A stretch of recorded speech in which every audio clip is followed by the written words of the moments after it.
بے خطر کود پڑا آتش نمرود میں عشق، اور عقل ہے میوے تماشے لب بام ابھی۔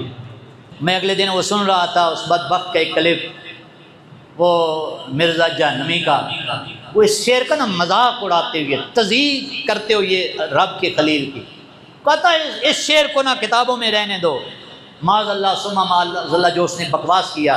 کہا حضرت خلیل نے کوئی چھلانگ نہیں لگائی آگ میں، وہ تو شیطان نے معاذ اللہ دھکا دیا تھا تو وہ آگ میں چلے گئے۔ ایسے جاہل کو لوگ کہتے ہیں کہ وہ بڑا دانا آدمی۔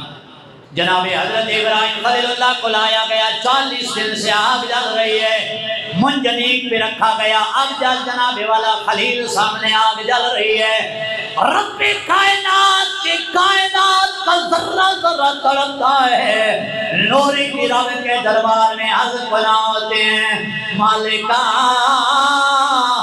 آپ کو پتہ ہے نا اس سرزمین پہ کلہ آپ کا یار ہے، آپ کا اکیلا خلیل ہے، آپ کا نام لینے والا، آج اگر وہ آگ میں جل گیا، مولا تیرا نام لینے والا اس دھرتی پہ کوئی نہیں ہوگا، بچا لو نا اپنے خلیل کو، بچا لو اپنے خلیل کو۔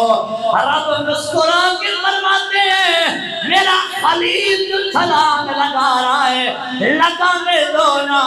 فرشتے کہتے ہیں مالکا نہیں بچانا ہے، فرمایا میں نہیں کہتا تم جا کے کہہ لو۔ رب کہہ رہا میں نہیں کہتا اپنے خلیل کو، تم جا کے کہتے ہو اگر میرا خلیل رکتا ہے تو۔